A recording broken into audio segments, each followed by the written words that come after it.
Hello PT students, I am from PTE Achievers management team and today I am going to tell you everything you need to know about reading and writing filling the blanks, which is one of the most important tasks in PTE. This video will be divided into two parts. In first part, we will learn about some basic information of filling the blanks reading and writing section. You will have a passage which has 120 to 200 words. In the passage, there will be 4 to 5 blanks, and for each blanks there will be 4 to 5 options. And your task is to select a correct option from each blank. There are 5 to 6 blanks in each questions in the exam. The reading section is group time, which will 29 to 30 minutes. If you spend too much time in filling the blanks reading and writing section, then you may not have enough time to complete rest of the reading section. Alright, so time management is very important. Then you are suggested not more than spend 2 minutes in each filling the blanks question. Filling the blanks plays a major role in reading and writing. It contributes to 29% to PTE reading and 25% to PT writing. So it is one of the most important question in PT. Now let's talk about the marking criteria in filling the blanks reading and writing section. You will get 1 point for each correctly completed point. There is no negative marking, alright? So if you don't know the answer any question, then still give it a guess. Do not leave it blank. And there is still 25% chance that you can get that 1 point. If you get target 79 or above, you should get 80% of marks in filling the blanks of reading and writing section. It means that you have almost a 1 blanks wrong in each reading and writing questions. If you are targeting 65 or above, you should aim to get at least 70% of marks. It means that for each question, you should never have more than 2 blanks wrong. Or if you are targeting 50 or below, then you should aim to get at least 50% of marks. That means you need to get at least half of the blanks correct. After knowing the basic information of filling the blanks reading and writing, let's go to part 2. Learning the exam strategies. Let's begin with our first filling the blanks practice. Please pause the video here and take 2 minutes to give this question a try, and definitely I will teach you how you can solve this very soon. Before we start to solve this question, let's talk about how to read the passage first. When solving the filling the blanks question, there is no need to read the whole passage at first. It will be a waste of time and energy. We can only spend at most 2 minutes in each question, which is very limited. And in most cases, the information we need to answer the blanks lies in the part of the passage before the blank and at most one more sentence after the blanks. For instance, when you are answering the first blank, we just have to read from the start of the passage until the first blank. In most cases, this is sufficient for us to make a decision. If not, read one more sentence, but do not need to read a latter half of the sentence to answer it. Alright, let me show you what I meant in context. We are trying to answer the first blank. Do not waste your time to read through the whole passage.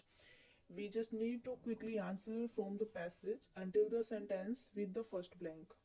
I have highlighted these two sentences in the green color. We might find the insufficient for us to make answer, then move on second blank. That is in yellow color. We completely ignore the rest of the passage. As we shall see, there is soon at the first 3 sentences are absolutely enough for us to make a right choice for your first blank. Having understood how to properly read a passage, now let's solve the first blank, which will use our second strategy, finding clues from the context.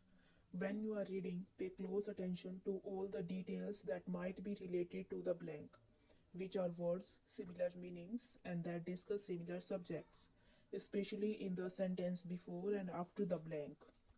Because in the passage, adjacent sentences normally convey a similar or same meaning in a logical order. Let's see what clues we can find in the first blank. In the sentence of the blank, we can see time clue before 1800. Keep reading. Alcohol and opium had dash success in easing pain. Looking at the choices, little, title, much, and great. Little success does not make my sense here. we can eliminate that out. In the left with the little success, much success, or great success. So basically it asking for alcohol and opium were successfully easing pain or not. Okay, let's see. What clues we can find from the sentence before and after it. Pay attention to the words with similar meanings and discussing similar subjects. Any time clue, anything related to easing pain. In the first sentence, before effective anesthetics, it quite similar to the phrase before 1800.